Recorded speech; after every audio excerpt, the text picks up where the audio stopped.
Welcome back to Thompson to Clark, and we actually have a fun show and a positive show and not a negative show as the Giants snuck back to 500. Yeah, it's nice to do these shows when we're not tail spinning and heading for the water. So that's good. It was a good couple of weeks.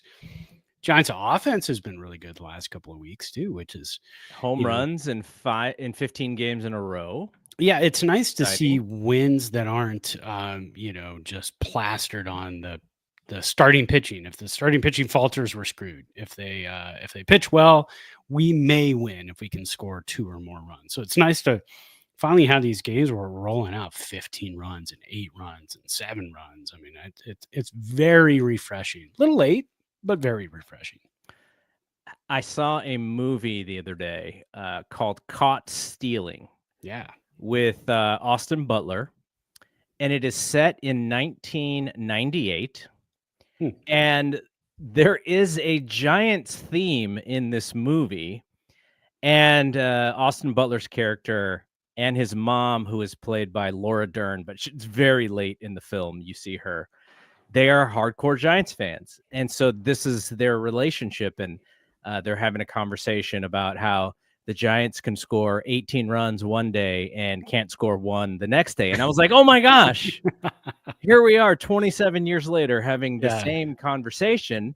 And then these last 2 weeks, they're actually able to score multiple runs in several games in a row. The bats don't go hot. And then the next game go completely cold. They're actually hitting consistently, which is really, really fun to see. Yeah. And, the other thing about it is now, I'll play cynic for 10 seconds here, and then we'll move on from cynicism. Is what happens, and this happens a lot, is they will play pretty well late in the season and still not make the playoffs and then ruin their draft pick for the next year. And that very well may happen right now this year. But what you and I have said in the past, when it happens this way, we don't like losing. So no. I would, if you want to be the Astros and lose 105 games, so be it. That is one way to to kind of get back into the swing of things, get some higher players in the draft. But the Giants historically, they can't tank. They know that the kind of the recipe to fandom out here in the Bay Area is to try and compete, which sometimes means you're going to be 500 in doing so. And that's kind of where they are this year. What do we have, about 30-ish, a little bit less than 30 games left, I think 25 games or so left in the season, something like that. So how they fare in these next several weeks is going to be fun to watch, because if they just play 500 ball, they're going to be 81 and 81, which is kind of probably what we thought, very close to what we thought. Maybe 85, 86 was kind of what we thought maybe they could get to. Or they can win like 17 games and be in the race, which would be fun. It'd be fun to see them play up to what we thought they could play up to and what they showed a lot of in the first half, which is this ability to stay in games and then win games when they need to. And, really what we're seeing is what the offense could be when some of these guys are hot rather than everyone cold at the same time. You're seeing Devers, Adames did go through a cold spell before this recent hot spell. Yeah. I think Jung-Hoo Lee's probably been slightly disappointing all year long as far as his consistency is concerned. Same with Elliot Ramos. But to get some production out of Casey Schmidt and Luis Matos and guys like that, who we thought would be able to help the team at some point this year, and finally they are showing that. So, yeah, I mean, it's, in some instances, if you're watching and you go, oh, we're doing this again, and they're not bad enough to get a great pick, and they're not good enough to make the playoffs, that is kind of what we're dealing with. And it is really the, it's just the reality of the situation. But I would rather see them play good baseball than not play good baseball, because bad baseball is not fun to watch. And right now the Giants are fun to watch. Yeah. They had a stinker the other day. Trying to remember the score. It was a little bit of a blowout against the Orioles on Saturday when they lost 11-1, but that was really kind of their only dark spot for the last couple of weeks, which is, which is fun because again, when you're a Giants fan and you're a baseball fan, like you said, you just want to watch good baseball. I don't want to tune in. I mean, I love these guys. I love these players. I mean, watching Drew Gilbert right now is it's kind of a joy for everybody. I mean, there's articles being written about him. It's your kind of player too. Absolutely. I'll take 9 of those guys any day. But to, just tune in and watch a guy like that hit a home run and just go nuts and watch him go nuts when other guys hit home runs. It just gets to be, infectious in the dugout and the clubhouse and everything else. So it's really awesome and fun to watch. So I'm all on board with winning baseball. I don't care if it's too little, too late. If the Giants miss the playoffs by 1 game, yeah, you can look at stretches earlier in the season as to why it dumped them out of a playoff spot, and that's fine. You could do that with any season almost, but you learn from it. That's the key. And I think Buster Posey is building a team. Again, pointing to Drew Gilbert, pointing to Rafi Devers, who's absolutely on fire right now. Thomas, who is becoming the guy we thought he was going to become. And actually playing good defense too. Yeah, that was nice to see because I was kind of calling him out of the position by next year already, going like, oh man, we got a third baseman and we already have a third baseman, but he's picked it up. He absolutely has. Yeah, just kind of almost like done watching him at shortstop, but then he puts together this month of defensive baseball at short, and we're like, oh, okay, let's get a full season of this guy next year. Exactly. And so Rob has a really good question, and I actually have an answer because I've just finished reading Alex Pavlovich's book on the Giants, which was really good. It was so fun. I fell off because vacation ended and I got back to the real world, and so I picked it up again last night. So I'm at like 55% or something. It's a quick and easy read too, but it just brings back good memories. Okay, so Rob, shout out to Rob who is in the chat on the the YouTube live stream. So Rob says the Warriors tanked in 2020, the Sharks have tanked, the Niners have tanked. Why are the Giants obsessed with 500 ball? And it's a relevant question is what we opened the show with. And the reason, as far as I can tell, the reason has to do with the live crowd. The filling up that stadium is necessary for the operations of baseball in San Francisco. And like, I don't know what would happen if they just decided to take the air out of the balloon and they went like 61 and 101. Would that mean that they did less than 2 million fans or something like that? I don't know for sure, but I've just heard that they need that place at maximum capacity as much as possible for them to run the business. They don't have the purse strings of the Dodgers, of course, and this is also it is a big market, but to not have like the crazy Dodgers and Yankees and Red Sox cable deals behind you, though I would imagine the Bay Area Sports Network is a good one to have for them.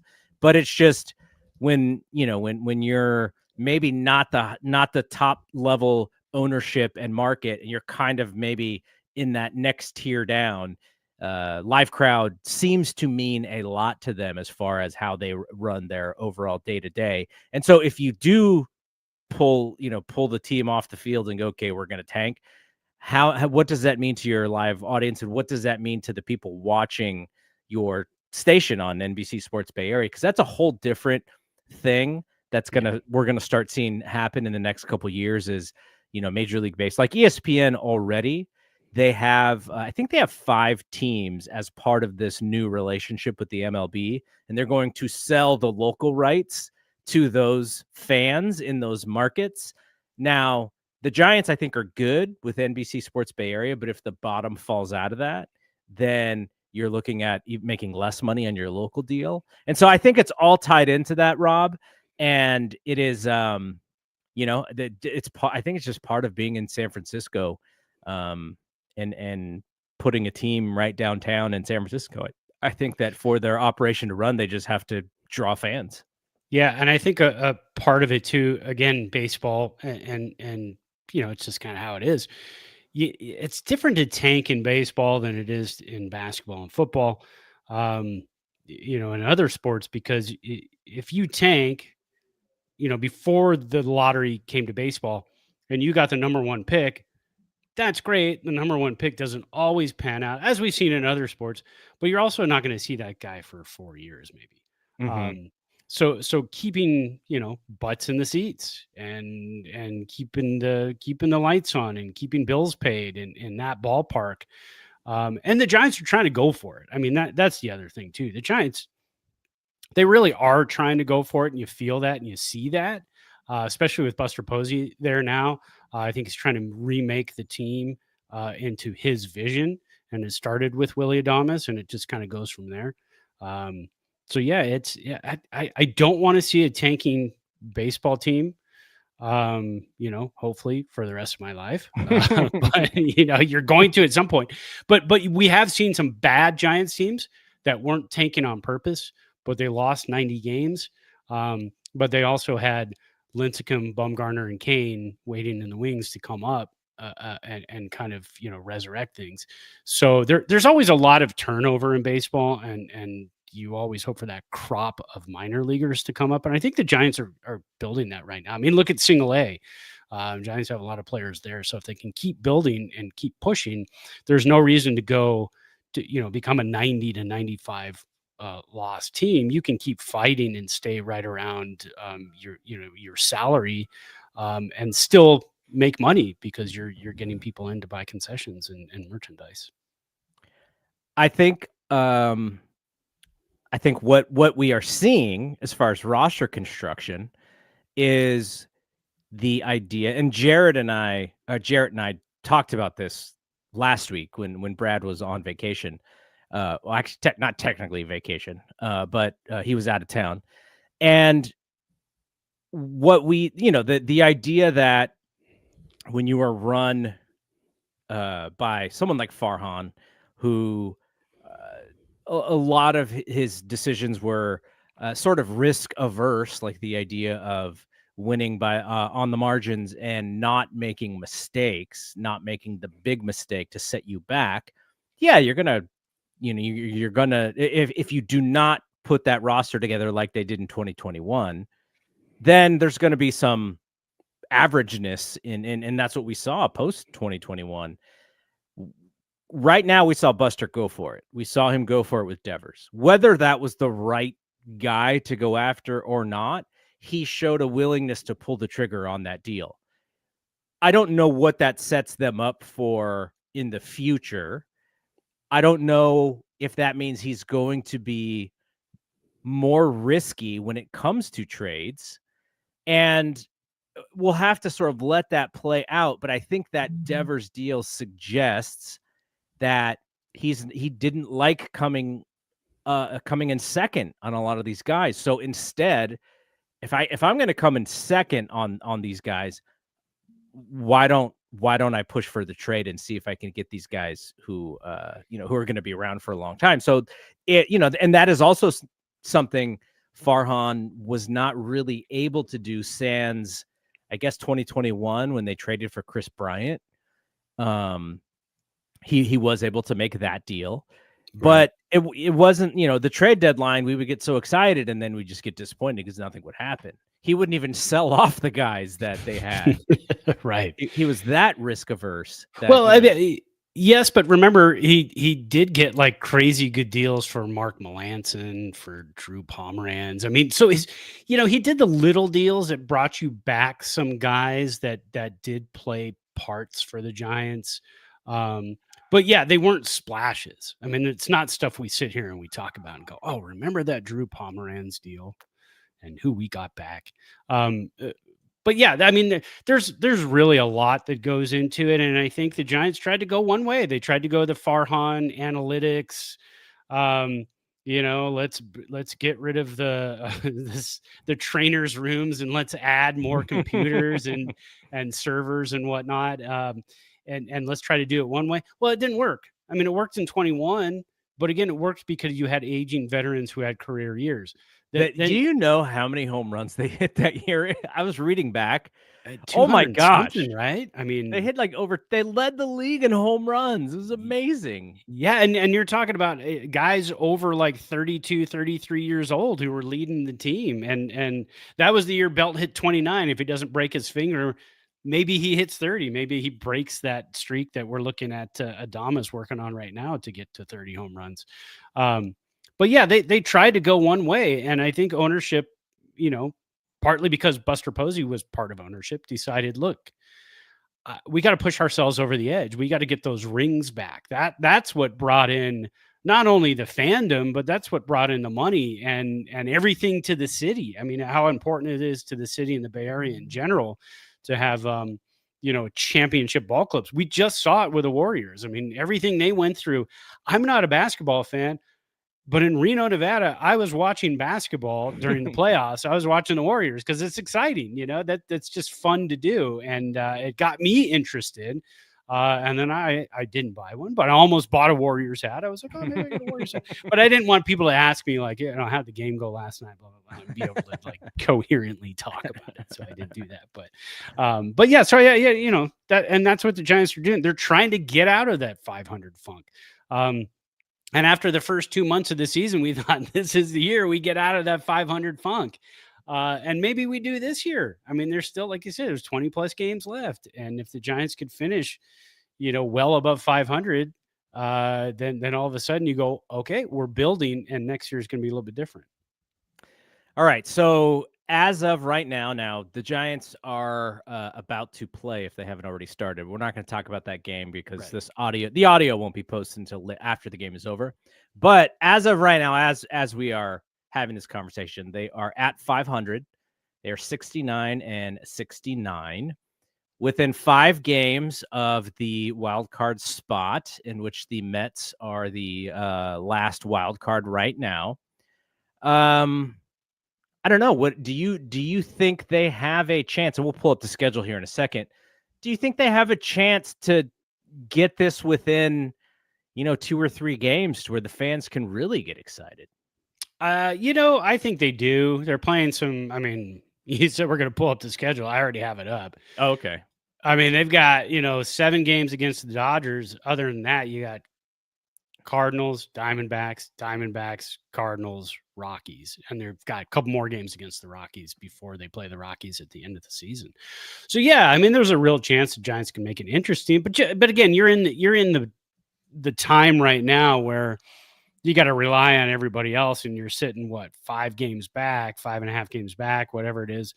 And the Mets are winning tonight. So you look at that and you go, well, no matter what we do tonight, no matter what we do tonight, but if we lose tonight, now you've widened that gap and things are, a little more discouraging. So they've got to win a lot of ball games between now and the end of the season to get there. They have a chance to. It's a slim chance, but crazy stuff happens in baseball all the time. The Mets collapsed earlier this season. They could absolutely collapse again anytime soon. The Padres are only 2 games ahead of the Mets, which puts us 7 games behind them. We had our opportunity against them to do some damage. We didn't do that. So, that's kind of a lot of opportunities wasted just a couple of weeks ago. And now we're in the situation we're in. But again, we talked about it and we weren't really expecting to be fighting for a playoff spot once the collapse happened. But seeing guys really start to come around like Adames and Devers and Gilbert and Ryan Walker getting his feet back under him. All that's good for next year. I see a lot on social media that, Bob Melvin can coach in games that don't matter. It's like, well, he can also coach in games that matter. It's just a matter of the response. And it's up to the hitters to go out there and do their job. It's up to the pitchers to go out there and do their job. There probably will be a shakeup, I would imagine, on the coaching staff somewhere. I don't think it's going to be Bob Melvin, but it's probably going to be somewhere. See a lot of talk, and I know you brought this up and we talked about it, but Bruce Bochy is out of contract after the Texas Rangers, are possibly out of the playoffs. And at the end of the season, he's out of contract. Does he come back to the Giants? I mean, yeah, the Giants re-upped Melvin, but they could easily just say, well, we re-upped you, but we're going to, I did it to Farhan. So, and I talked to Jared about this last week, and his prediction was that both coaches just stay where they are. But it is a fun idea. It is a really fun idea. And if, again, going back to the Pavlovich book, Bruce Bochy was just so masterful in those years, but he also had years in which they did not play well as well.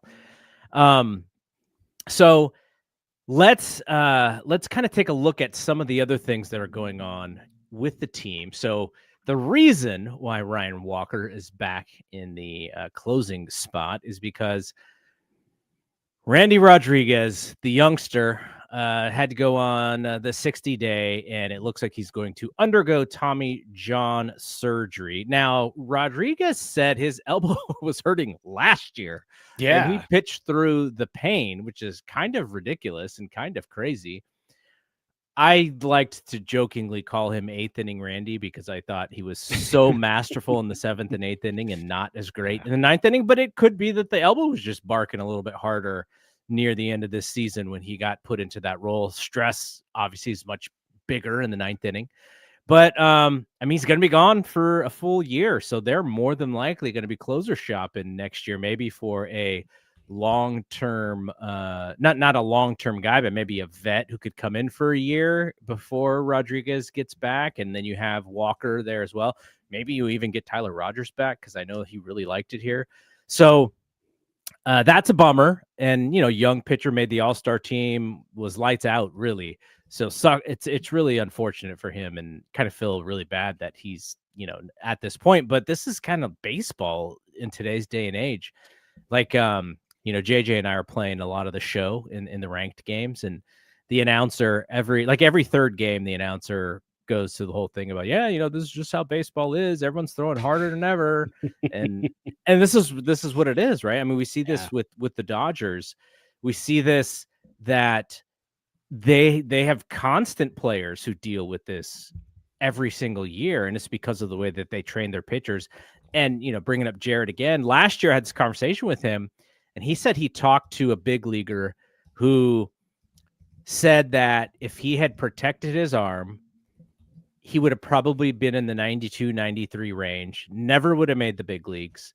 But when he decided that he was going to go for it and throw as hard as humanly possible, he lasted like 3 or 4 years in the big leagues and made a roster, and then he blew out his elbow. And that's really what the decision that these guys have to make is, do I come in and throw 98, or do I throw 93? And I could probably throw 93 for 15 years, but then I don't even make the league.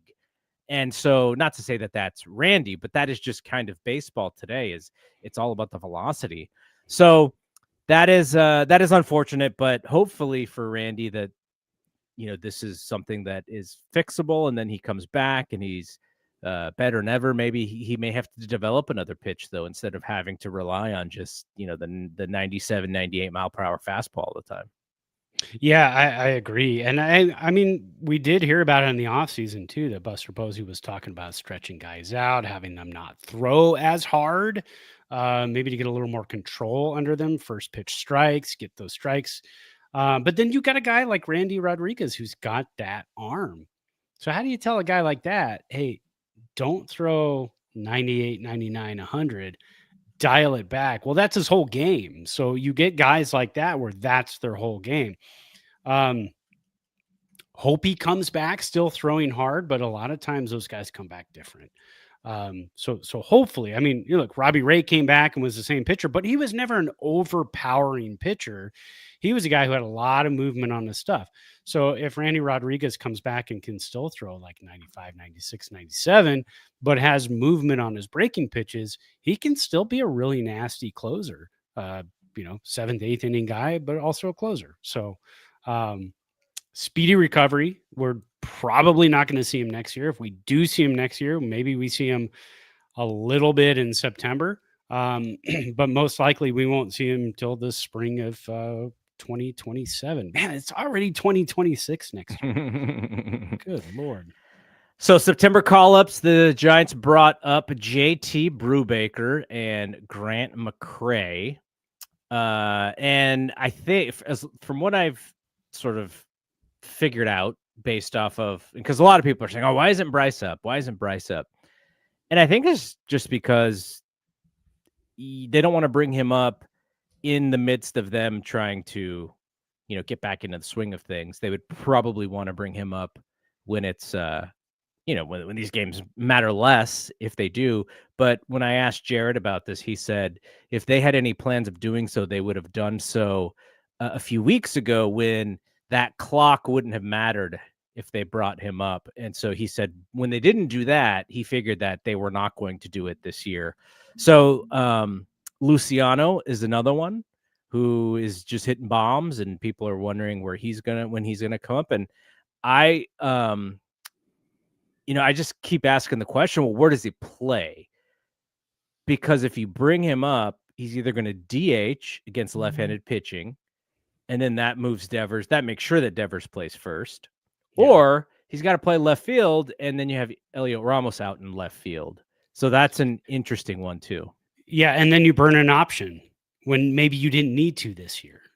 Keep one of his options for next year. If he has a tremendous spring training and forces himself into the lineup somewhere. But again, it's going to be Giants have so many DH guys. We always talk about this because again, where are you going to play Luciano? Really? Devers is going to be your DH. Bryce Eldridge is probably going to make the team. So you got your first baseman right there. Luciano, not an infielder anymore, struggles in the outfield. He's a DH. So do you trade him in the offseason? Do you let him just marinate in AAA, continue to hit? What did he hit here in Reno 2 days ago? A 508-foot shot out to center field, which Crazy. Is almost, I looked at the map again. I go to the ballpark all the time. That's pretty close to the train tracks. We have a train track, a train that runs right behind that, blows its whistle a couple times a game.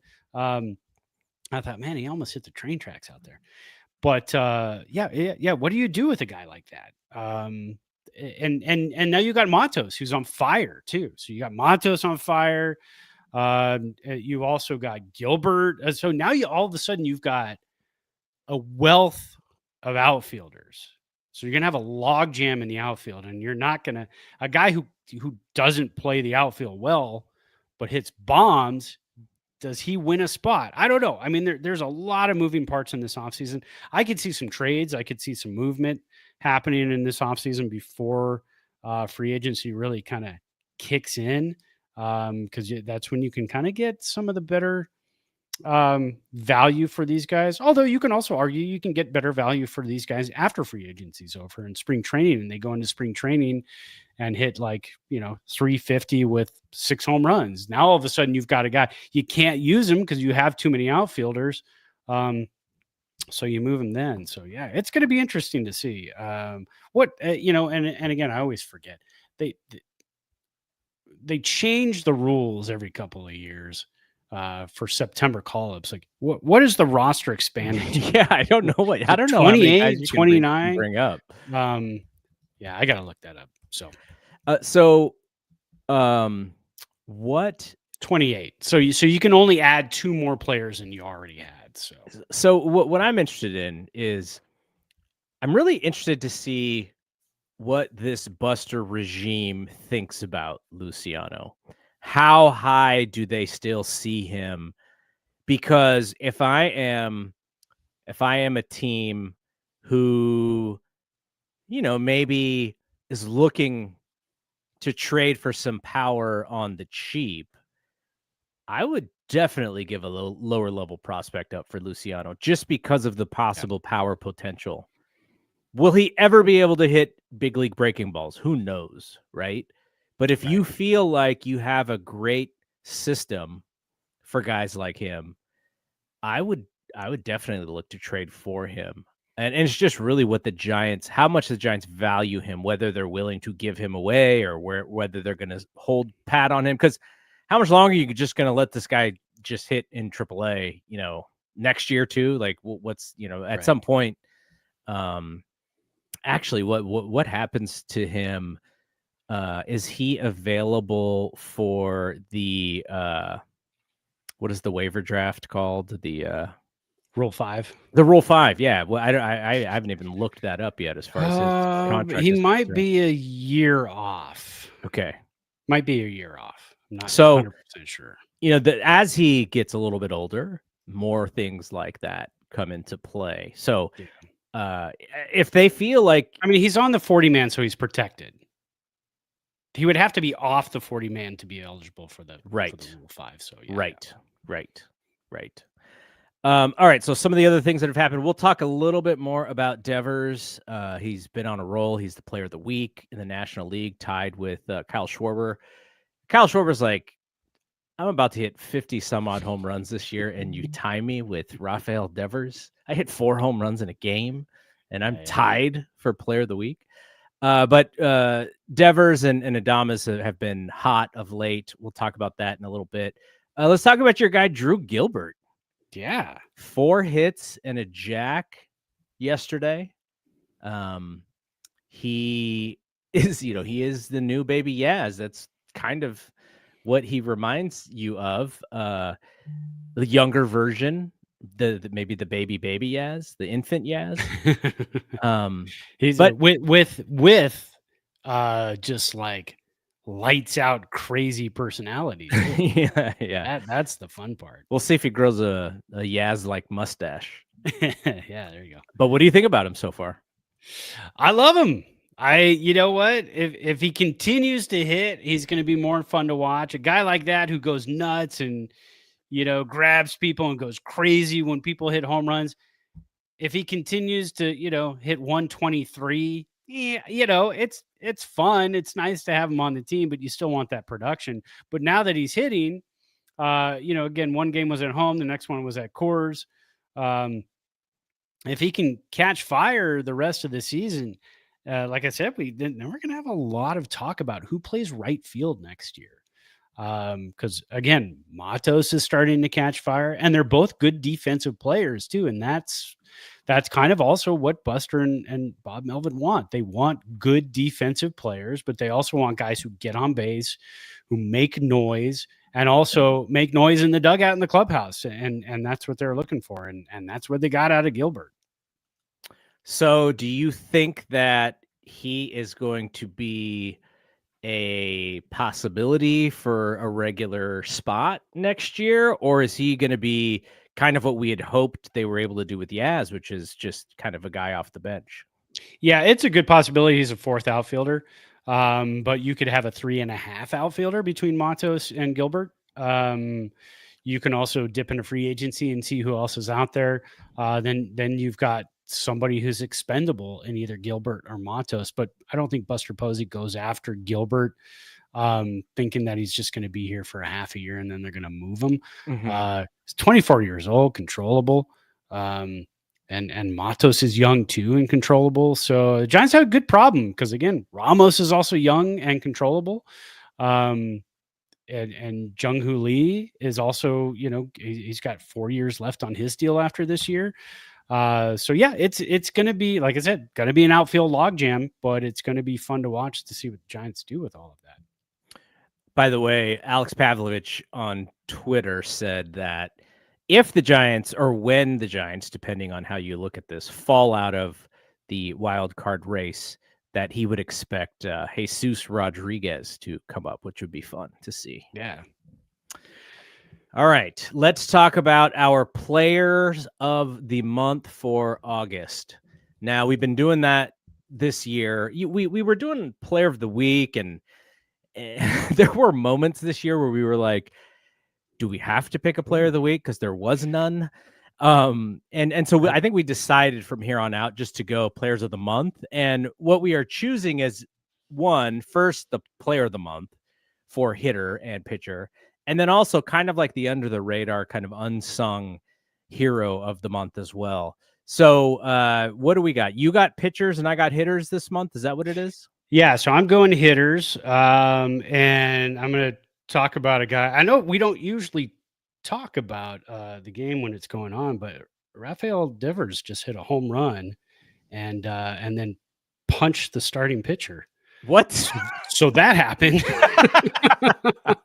I guess Kyle Freeland, starting pitcher for the Rockies, didn't like how slowly Devers started trotting and watched the ball. I mean, it was a towering home run, so it was a question. Oh, and then they're going at it again. Wait, so he and Devers went toe to toe?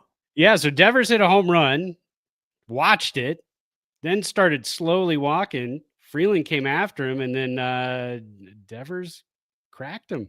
Oh my gosh! And just of course, what we need. Suspensions. Yeah, I know exactly. This team is catching fire, and you don't need the Rockies to start getting us kicked out. But speaking of Devers, and that's why I brought it up, he is my position player MVP of the month for the month of August.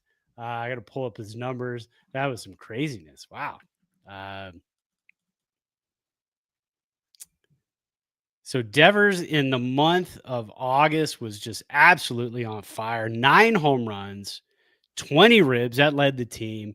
Hit 291, slugged 592, WRC plus of 176. He was definitely the guy this month that we knew we were going to get when we traded for him. Mm-hmm. Walk percentage 14%. That eye is there. K percentage down to 27%. It was really high when he first came over. So he is absolutely the offensive position MVP for the month of August. All right. What about your unsung? Yeah, we'll go straight to the unsung. And this is a guy we talked about a little bit earlier. Kind of, and again, unsung is forgotten about, right? You don't think much of him, but he's a catalyst and does some fun things. And that's Jung-Hoo Lee. In the month of August, he hit 300, on base percentage of 340, slugging 450. He hit only 1 home run, but he had a lot of doubles. Only drove in 5 runs, but he did score 13 runs, stole 3 bases, got back on the base stealing venture there, which is nice to see. 122 WRC plus, offensive WAR of 3.8, overall WAR of 0.7. And I could have gone Luis Matos. We talked about him earlier in the August that he had, and I thought, I could go Luis Matos. He hit 415, so that was awesome. I mean, again, fun to see Matos really become that guy again. But the difference maker for me, and this is why I say, position player MVP and unsung, is because when you look at, I got to pull it up again, but when you look at defense, and we kind of thought, earlier, Jung-Hoo Lee was, kind of having some problems defensively. But when you look at it over the month of August, he was the number 7 center fielder in all of baseball in preventing runs with a +2 fielding run value. And we kind of knocked his defense earlier in the year. But not only 7th as a center fielder in all of baseball and outfielders, all of the outfielders combined, he was 13th. So that's where I gave him the edge, because we have seen him make some great plays, did some fantastic things in the outfield, and got on base and scored runs. And so he's my unsung guy. So for the pitching side, I think it's been pretty consistent with Logan Webb. He was back to being Logan Webb after he had some troubles there a little bit. But the unsung one is actually more interesting, because it is somebody who has had a bit of a rough year and who we were talking about. Ryan Walker has been pretty darn good in the month of August, and I would have him as my unsung. You could even have him as your pitcher of the year. I just give to Logan because he's just so consistent. And yeah. And it's like, what's funny is going back to that 2021 year, like if he was on the mound, they just didn't lose. Like that was the thing. And now he's on the mound and he's pitching even better. And he's like a 500 pitcher, which is frustrating. I'm sure it's frustrating for him. Yeah. So but he's just been consistent. Like, it's the one thing about this team is their level of being able to put it together for the whole season, consistent wise. Like, hey, maybe we're not going to be the biggest basher team of all time, but how about we just play a consistent brand of baseball? If they didn't fall off the cliff in July, they might still be right in the thick of things, but because they've been so inconsistent, now we're seeing what we're seeing. We're like, oh, this is who they should have been all along, and yet they're 5 games out of the wild card. Logan Webb is the opposite of that. He is so consistent and predictable as far as what he's going to give you. Yeah, he's going to have a couple of shaky starts here and there. Everybody does, but the guy's been just nails for the Giants, and hopefully they can put this thing together, whether it's by the end of this year or next year. And then you talk about a guy who's in the mix for like Cy Young kind of stuff, because he may even lead the league in strikeouts this year. That's how good he's been. So yeah, and he's talked about, he wants to hit those 200 innings, and he can. He pitches tonight. If he ever gets on the mound, they're still trying to start. They're trying to still sort this whole thing out in the top of the first. But if and it's hard to do in Colorado to get your 7 or 8 innings. But if anybody can, Webb can. You know what I mean? He can limit the damage. He can get those ground balls. He can get those double plays. Does what he needs to do. But yeah, Webb that's 3 times he's won the Pitcher of the Month MVP for us, which is pretty awesome. I mean, it's so great to have a pitcher to count on like that. And it's so great to have a Robbie Ray and go into next season knowing we've got a 1 and 2. But now that we've got through the Players of the Month, I want to ask you, so I was thinking about this yesterday. What would I do now at this point that we've seen Verlander become that guy again? It's funny. I think we have the same question, because I was going to ask you the same thing. Yeah. What do you do next year? Do you sign him to another 1-year deal? Does he want to play for us again for another 1-year deal? It seems like pitching in Oracle is kind of nice for him. So I don't know. I'm not quite sure. I would welcome that at this point. I know we called him washed a few months ago, but again, he's coming off an injury and everything else. And now we've seen what he can be. And then you give him the run support and he can be that guy. So he is making $15 million this year. Yeah. Do the Giants bring him back for 15? What is the average 4-starter with a certain level of experience? I don't know what that number is. I don't know. Yeah. But it's going to go up next year too. That's the thing, right?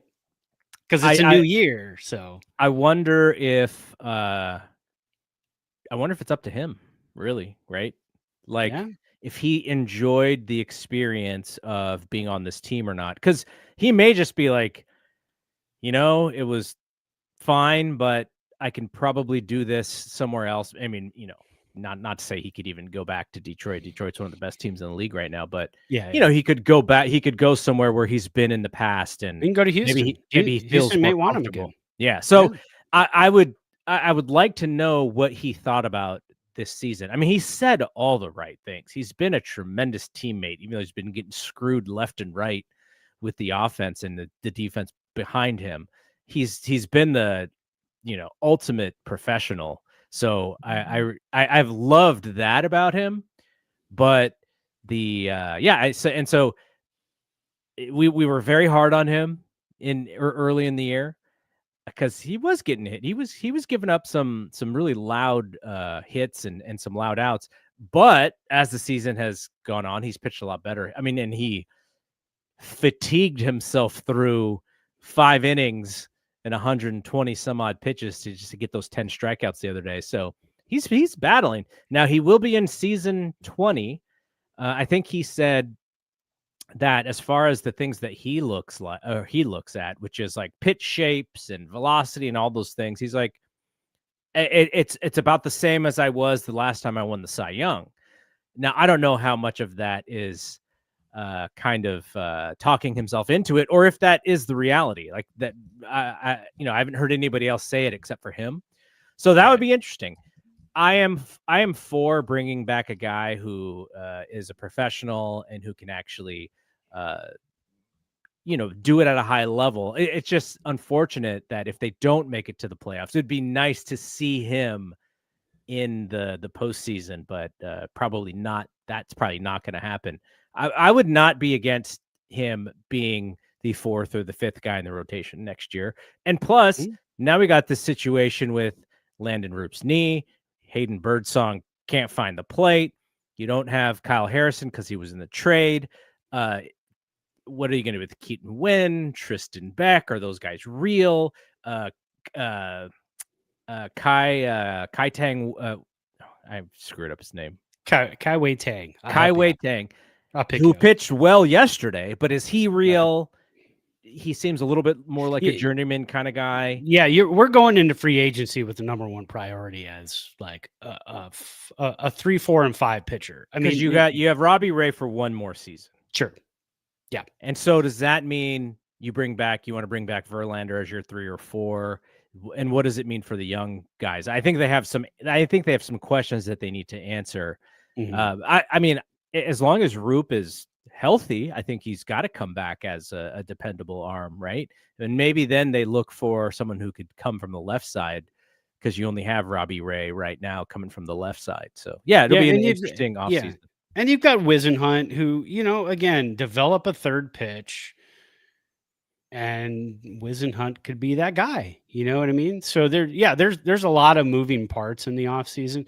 That's why I always say an offseason after you win a World Series is not very exciting. There's not going to be a whole lot that's happening, right? An offseason after you win or lose 90 to 100 games, I mean, there may not be a whole lot, because you can't just grab 2 or 3 guys and all of a sudden you're a playoff team. But an offseason like this, where you're close to 500 and you get an offseason with Buster Posey in his second year, there's going to be some stuff happening. So that's what's exciting. That's what I look forward to. I love that stuff.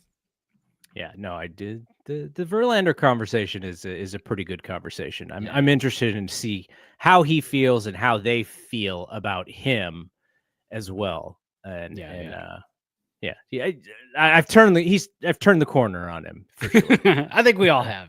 But again, I think we would have turned the corner on him sooner had our offense been there for him, because there were probably 3 or 4 games earlier in the season he could have gotten 3 or 4 more wins, and he was pitching well before he had a couple of blowups.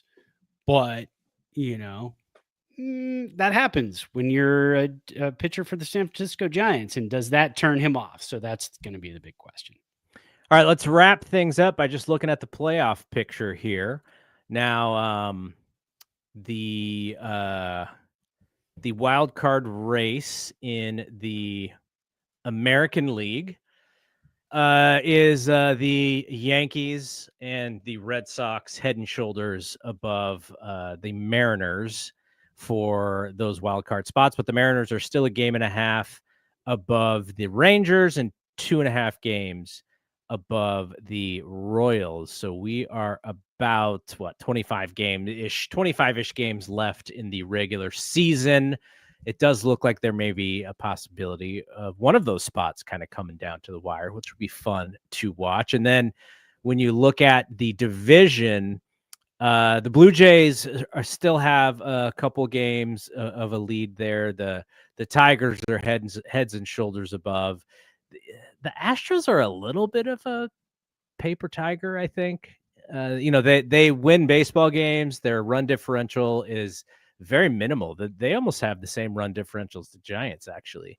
But they're still 3 games, I think, ahead of the Mariners in the West. And then in the National League, the Brewers are the cream of the crop here. They have the best record in baseball by about 5 games.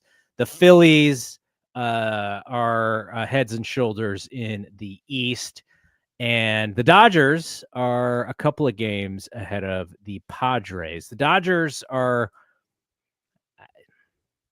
I think there were some people who thought they were going to win 110 games, and it's clearly not the case with the Dodgers. People thought they were going to win 120 games. I don't know about 100. But at the same time, even in a season where they seem to be struggling, you got to give them credit to still be at the top of the National League West. And I hate giving them credit, but for a team that seems to have more questions than answers, and then they're still have 78 wins right now. It's easy to struggle when you have that many all-stars. Yeah, they got a good roster. The Cubs are the National League wild card lead right now. They unfortunately play in the Central, which means they're 6 games behind the Brewers. But if they were not, if the Brewers were like the Phillies and the Dodgers, the Cubs would be right there for the division, but they're not. And then the Mets we mentioned are the third wild card. So the Reds are 4 games behind the Mets. The Giants are 5 games behind the Mets, and the Reds have struggled in their last 10, while the Giants are 8-2 in their last 10, and then the Diamondbacks and the Cardinals are right below the Giants. So that is what it looks like with what do we got? Like 3 weeks? No, probably like 4, about a month left, a little bit over a month left in the regular season here. So it'll be an interesting race, as it always is with that third wild card. All right, so we will be back. Unfortunately, because of the holiday, on a Tuesday. But then we just get to talk to each other in 6 days rather than 7 days. So exactly. That'll be fun stuff. And it's going to be exciting stuff because, again, what I just counted, 26 games left. We go to St. Louis, and before we come home, we'll be able to kind of wrap up that series. And I haven't been to St. Louis. God, I feel like we haven't been to St. Louis since like 2 years, it feels like, because it's so late in the season to actually go to St. Louis. So. Yeah, and then every time I watch the Giants play in St. Louis, it feels like it's 100 degrees just watching. I have been, okay, so I've been to a Giants-Cardinals game, 2 games, Giants-Cardinals, 1997, middle of July. And it was like 101 degrees at game time. And this is a night game that started at like 7 o'clock, 101 degrees, and the humidity was like 85, 90%. It is miserable. So, yeah. But at least it's early September, so maybe get a little bit of a cool down. Anytime you go to the Midwest, if you could push it till September, that's a good thing. Yep. For sure. So yeah, we'll be back. We'll be back next week, and gonna see what's going on here with the teams. As Brad was describing. I couldn't tell if Devers actually punched the pitcher. He did not get kicked out of the game. No, it was Chapman and Adames. And what happened is, as Devers was running around first, or he was jogging around first, the pitcher was yelling at him. Freeland was yelling at him. And then Devers was yelling back. Like Devers was like running backwards kind of around the bases. And then you see Chapman come in and kind of like give Freeman like Freeland a forearm shiver. Yeah. And so he kind of escalated things. So he must have said something that pissed Chapman off like crazy. And then Adames kind of restarted things after they kind of cooled down, I guess, or not cooled down, but looked like maybe they were cooling down. So the Giants lose two of their middle hitters here, and but they're up 2-0. Has Adames even rounded the bases yet? Like what's going on? So he finally rounded the bases, but and of course this will be all kind of out by the time this show airs. But the lineup right now is a mess because we had to lose our DH. If you go into it, we had to lose our DH. So Dom Smith, I don't know where Flores. So Wilmer Flores is DH. He's going to have to come into the game, probably play third. So they're going to have to hit the pitcher. The Giants are going to actually have to use a pitcher to bat. Yeah. In this game. So Logan Webb, if he wants his 200 innings this year, he's going to get himself probably 3 good at bats today. Hey, so he's going yard. Oh, man. Remember at the end of the 2021 season when they had to go to the last day to beat the Dodgers? He hit a jack in that game. He's probably geared up now. He's probably like, all right, I'm at Coors. I'll take 3 at-bats. Let's do this. There you go. All right. We will be back next week. For Brad, I'm Double G. Shout out to Rob. Thanks for hanging out with us in the chat there. See you when we see you. Peace out. Peace.